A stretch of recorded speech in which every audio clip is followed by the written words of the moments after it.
ओम नमो भगवते वासुदेवाय। प्रेम से बोले विष्णु भगवान की जय। भक्तों, आज हम सुनेंगे श्रीमद् भागवत पुराण की कथा, अध्याय 15। सूत जी कहते हैं, भगवान श्री कृष्ण के प्यारे सखा अर्जुन एक तो पहले ही श्री कृष्ण के विरह से कृश हो रहे थे। उस पर राजा युधिष्ठिर ने उनकी विषादग्रस्त मुद्रा देखकर उनके विषय में कई प्रकार की आशंकाएं करते हुए प्रश्नों की झड़ी लगा दी। शोक से अर्जुन का मुख और हृदय कमल सूख गया था, चेहरा फीका पड़ गया था। वे उन्हीं भगवान श्री कृष्ण के ध्यान में ऐसे डूब रहे थे कि बड़े भाई प्रश्नों का कुछ भी उत्तर दे न सके।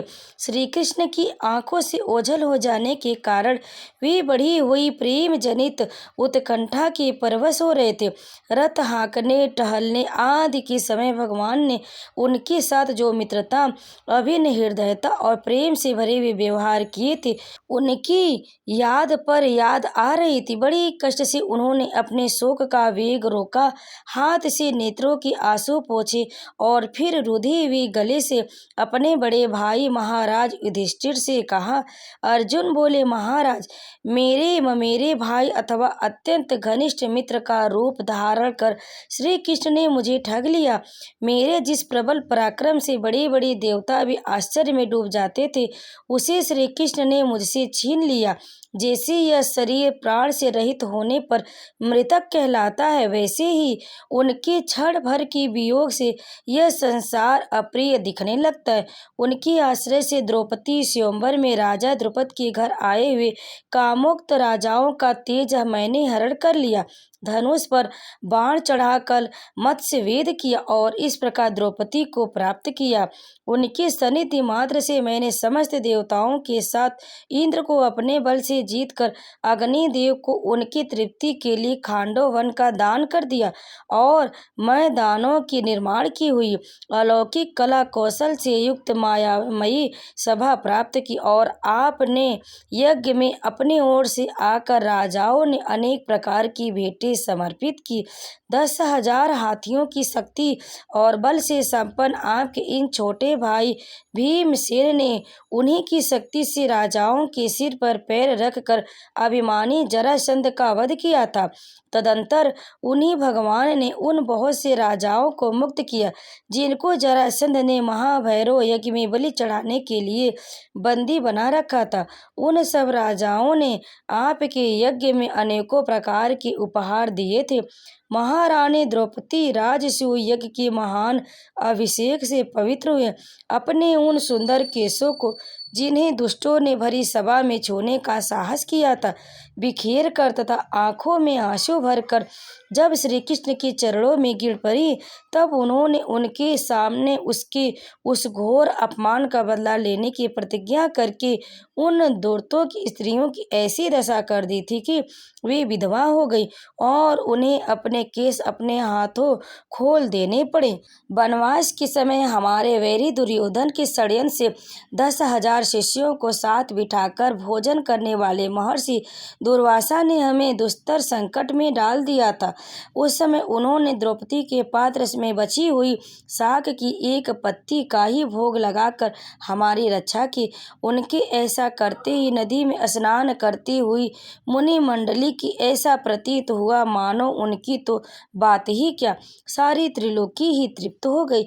एक बार राजा दुर्योधन ने महर्षि दुर्वासा की बड़ी सेवा की।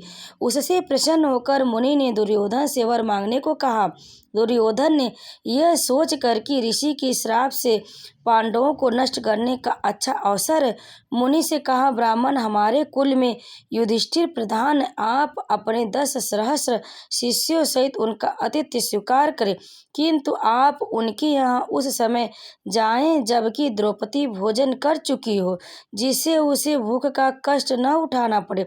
द्रौपदी के पास सूर्य की दी हुई एक ऐसी बटलोई थी जिससे सिद्ध किया हुआ अन्न द्रौपदी के भोजन कर लेने से पूर्व शेष नहीं नहीं होता था, किंतु उसके भोजन करने के बाद वह समाप्त हो जाता था। दुर्वासा जी दुर्योधन की कथनानुसार उनके भोजन कर चुकने पर मध्याह्न में अपनी शिष्य मंडली सहित पहुँचे और धर्मराज से बोले, हम नदी पर स्नान करने जाते हैं, तुम हमारे लिए भोजन तैयार रखना। इससे द्रौपदी को बड़ी चिंता हुई और उसने अति आर्त होकर आर्त बंधु भगवान श्री कृष्ण की शरण ली।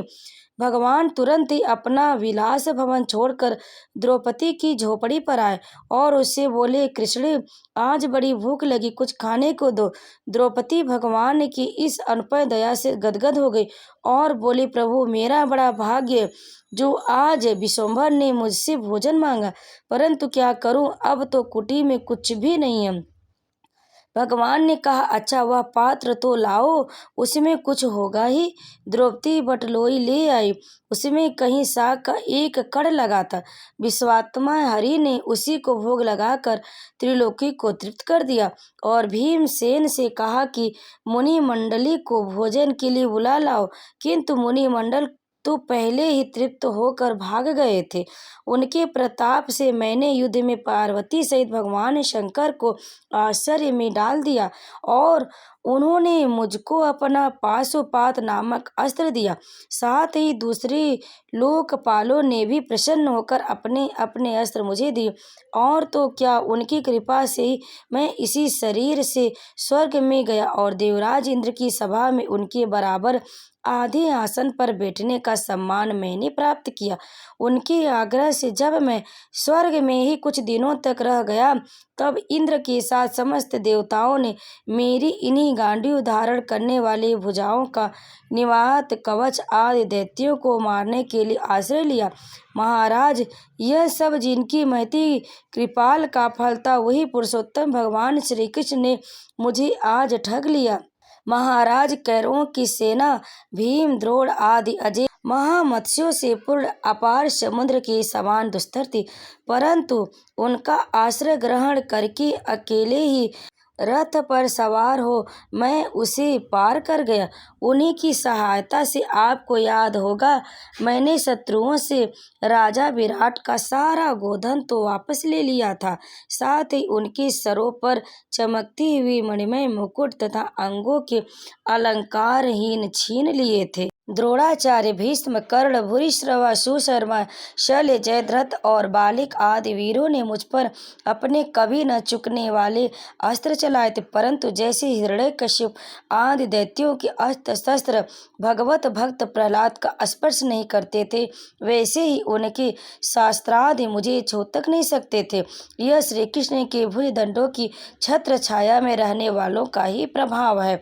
श्रेष्ठ पुरुष संसार से मुक्त होने के लिए जिनके चरण कमलों का सेवन करते हैं, अपने आपत को दे डालने वाले उन भगवान को मुझ दुर्बुद्धि ने सारथी तक बना डाला। आह, जिस समय मेरे घोड़े थक गए थे और मैं रथ से उतरकर पृथ्वी पर खड़ा था, उस समय बड़े बड़े महारथी शत्रु भी मुझ पर प्रहार न कर सके, क्योंकि श्री कृष्ण के प्रभाव से उनकी बुद्धि मारी गई थी। महाराज, माधव ने उन्मुक्त और मधुर मुस्कान से युक्त विनोद भरे एवं हृदय स्पर्शी वचन और उनका मुझे पार्थ, अर्जुन, सखा, कुरुंदन आदि कहकर पुकारना मुझे याद आने पर मेरे हृदय में उथल पुथल मचा देते हैं। सोने, बैठने, टहलने और अपने संबंध में बड़ी बड़ी बातें कहने तथा भोजन आदि करने में हम प्रायः एक साथ रहा करते थे। किसी किसी दिन मैं व्यंग से उन्हें कह बैठता, मित्र, तुम तो बड़े सत्यवादी हो। उस समय भी वे महापुरुष अपनी महानुभावकता के कारण जैसे मित्र अपने मित्र का और पिता अपने पुत्र का अपराध सह लेता है, उसी प्रकार मुझ दुर्बुद्धि के अपराधों को भी सह लिया करते थे। महाराज, मेरे सखा प्रिय मित्र नहीं नहीं मेरे हृदय ही थे।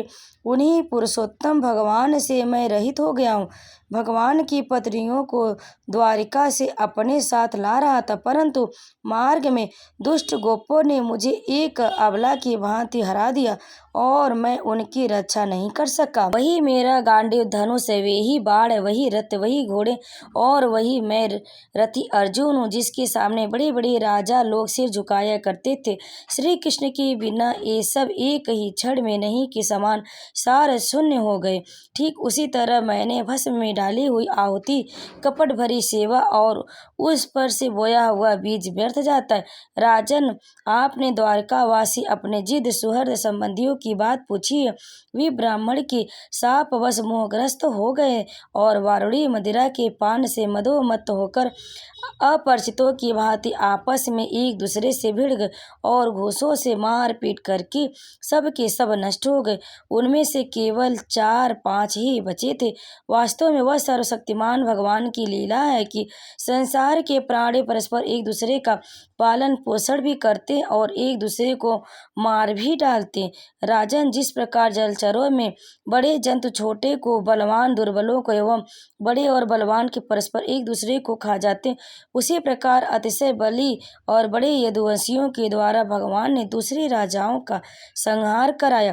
तत्पश्चात यदुवंशियों के द्वारा ही एक दूसरे यदुवंशी का नाश करके पूर्ण रूप से पृथ्वी का भार उतार दिया। भगवान श्री कृष्ण ने मुझे 2 शिक्षाएं दी थी। वे देश काल और प्रयोजन के अनुरूप तथा हृदय के ताप को शांत करने वाले थे। स्मरण आते ही वे हमारे चित्त का हरण कर लेती। सूत जी कहते, इस प्रकार प्रगाढ़ प्रेम से भगवान श्री कृष्ण के चरण कमलों का चिंतन करते करते अर्जुन की चित्तवृत्ति अत्यंत निर्मल और प्रशांत हो गई। उनकी प्रेममयी भक्ति भगवान श्री कृष्ण के चरण कमलों के अनहृत चिंतन से अत्यंत बढ़ गई। भक्ति के वेग ने उनके हृदय को मत कर उनमें से सारे विकारों को बाहर कर दिया। जय श्री कृष्ण।